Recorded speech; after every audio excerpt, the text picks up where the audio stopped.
avec le dessin de Cathy Keller que j'ai fait évoluer par la couleur et les mouvements, lorsque je déruche mes anciennes cassettes qui datent du début de l'ère numérique, je redécouvre mes vieilles images. Et quand je les observe minutieusement, elles m'imprègnent d'une vision d'évolution difficile à traduire par l'image, et il en est de même quand j'observe mes plantes dans ma collection. Et c'est par la réalisation des tableaux où le peintre y a mis tout son cœur pour exécuter les sentiments qu'il se dégage, qu'ils soient réels ou imaginaires. Et en voici le premier exemple. À Madagascar, lorsque je découvre ces bulles volcaniques, où à l'intérieur a pris place un Pachypodium rosulatum variété gracillus, tout de suite mon esprit me fait penser à l'arche de Noé. Les bulles volcaniques, elles, sont réelles. L'arche de Noé, ce n'est qu'une vue de l'esprit.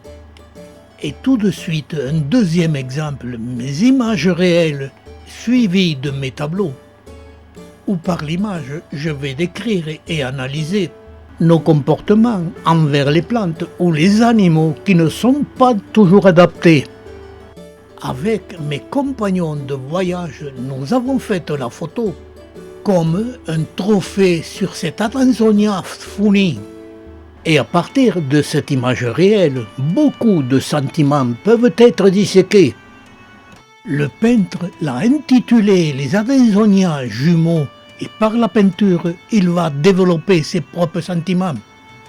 En premier, il a encadré son tableau avec du bois flotté, dont les tremblements traduisent la douleur de la mort de l'un des jumeaux. Avant de mourir, elle l'a appelé et lui a tendu les bras, car elle était enceinte et elle allait mourir. Son frère avait longtemps lutté contre ces humains qui étaient en train de la piétiner, et il en garde de très nombreuses séquelles. Son sourire n'est plus qu'un rictus de souffrance. De ses beaux yeux bleus, il ne lui reste qu'un œil. Et il se fait aider du vent dans ses cheveux pour souffler sur ses omoïdés. Et malgré sa douleur, il a aussi lutté de toutes ses forces pour protéger son rejeton.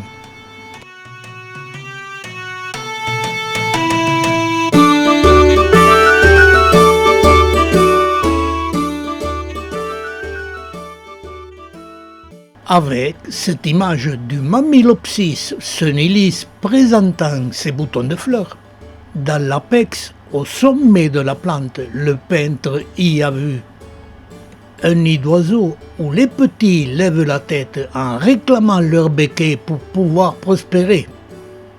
Ils sont là, bien au chaud, car leur mère les a protégés, où ils vont pouvoir se développer sans craindre les escargots car ils sont tout nus.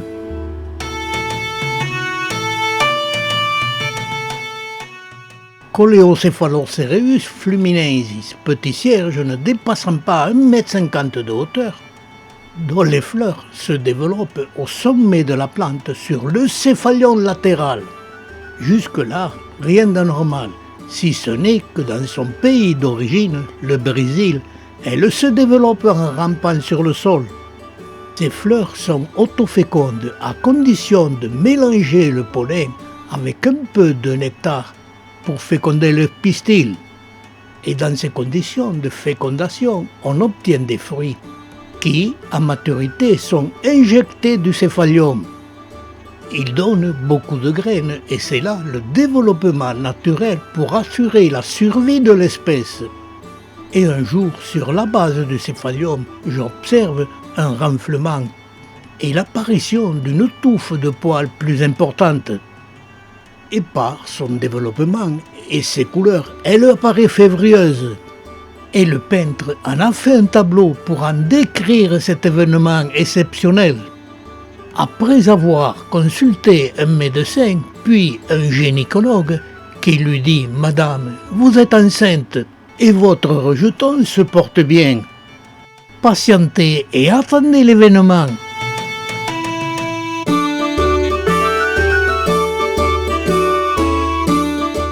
et les mois ont passé et le jour de la naissance est arrivé. Elle est à la fois douloureuse et joyeuse.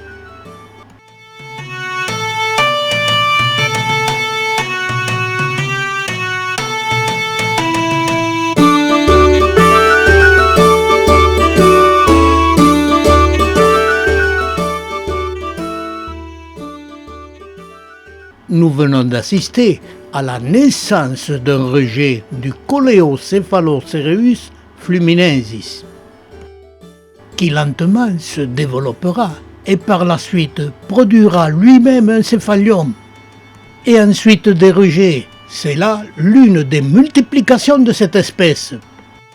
Et recommenceront le même processus de multiplication de génération en génération, puis les grands-parents mourront, disparaîtront et se désintégreront, comme le font les animaux et les humains.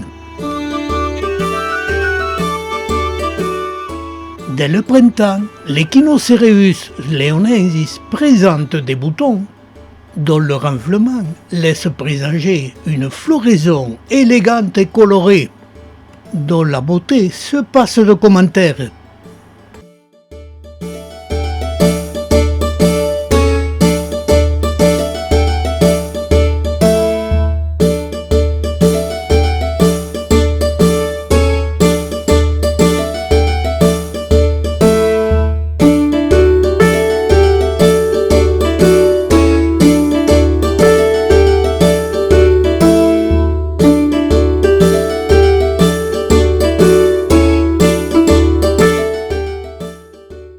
Mais voilà, pour être fécondée correctement, elle a besoin d'un deuxième pied qui ne soit pas du même clone. Et en milieu de journée, quand le soleil est au zénith, pour attirer les insectes, elle recroqueville ses pétales, en mettant en valeur son organe féminin, le pistil. Et pour en accentuer sa couleur verte, elle le présente au milieu d'une gorge, blanche et vierge de tout insecte. Et le peintre en a fait un tableau, en présentant le pistil au milieu d'un jacuzzi rempli de nectar, où il gigote pour inviter les insectes à la fécondation.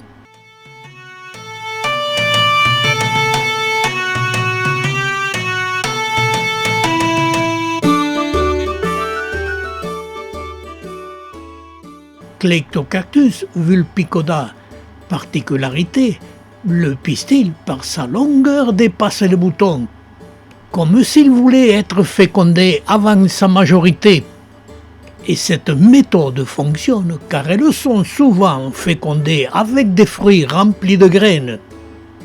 Et ce Clectocactus vulpicoda a une autre particularité, il fleurit abondamment, où les fleurs qui apparaissent au sommet de la plante avec leur pistil encore plus haut, où elles sont pratiquement toujours plus nombreuses, et le peintre en a fait un tableau, où elles se tortillent de joie et de plaisir car elles sont dominantes, plus près du soleil, tout en attirant les insectes pour être fécondés, ou d'une façon ou d'une autre, elles le font savoir à leurs consoeurs, qui, en même temps, apparaissent et se développent tout le long de la plante, où elles sont en position inférieure moins ensoleillée, pour pouvoir dégager leur parfum pour attirer les insectes. Et là aussi, le peintre en a fait un tableau, où l'une des fleurs hurle sa détresse, où d'autres préfèrent murmurer et certaines se taisent, car elles apparaissent sur le côté de la plante, sur la partie la plus ensoleillée. Et dans l'ensemble, leur pistil, organe féminin, est moins développé. Et maintenant, je vous amène sur le plateau de l'Aubrac, en présentant mon lac préféré sous la neige. Mais il faudra encore attendre que la neige soit fondue et parcourir certaines petites vallées plus ou moins humides, pour pouvoir admirer les frétillaires méléaires gris. Dans le monde végétal, pratiquement la majorité des fleurs sont dirigées vers le soleil. Mais cette espèce que l'on peut qualifier d'intelligent a inversé cette règle. Ces fleurs, qui ressemblent à des tulipes, regardent le sol. Sur le plateau de l'Aubrac, j'ai pu les observer car sur certains secteurs, elles prospéraient en groupe. Ce qui m'a permis de bien les étudier et d'en comprendre leur comportement. Cette espèce se développe dans la nature à la fin de l'hiver, en même temps que les jonquilles que l'on aperçoit au fond de l'image, où très souvent la neige les recouvre, où les pluies glaciales sont souvent de rigueur. Et pour protéger leurs pistils et leurs étamines, elles ne regardent pas le soleil mais le sol. C'est là leur première adaptation. Et leur deuxième adaptation est plus surprenante. Leur pétale est composé de damier avec des parties plus ou moins transparentes qui laissent passer le soleil pour réchauffer le pistil et les étamines. Elles ont besoin de cette chaleur pour être fécondées. En fin d'hiver, elles ne peuvent pas compter sur les insectes pour accomplir leur union, mais sur le soleil pour pouvoir libérer leur pollen. Ils sont contenus dans les poches des étamines et libérés, ils fécondent le pistil. Et dès que le fruit s'est développé et que leur union a été parfaite, la plante se redresse pour que le soleil réchauffe son fruit et accélère son développement jusqu'au moment où le fruit sera mûr, où elle pourra offrir ses graines à la nature. Nous avons là l'exemple d'une évolution, d'une adaptation d'une plante aux conditions climatiques au moment de son développement, où elle nous donne une image d'avoir réalisé une veste pour protéger ses organes géniteurs. Et par son tableau, le peintre en développe ses observations et sa propre analyse. Que ce soit les plantes, les animaux ou les êtres humains, nous nous adaptons à la situation se présentant tout au long de notre vie. Et mieux nous nous adaptons et plus nous réussissons.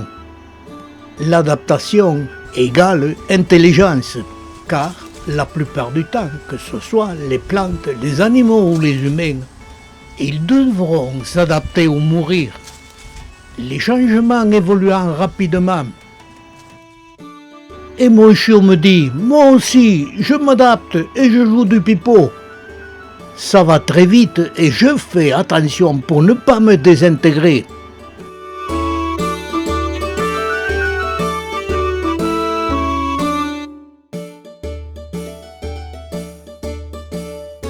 En général, la plupart des plantes citées, on peut voir leurs vidéos descriptives sur les playlists des plantes succulentes de la flore de France ou des champignons de France.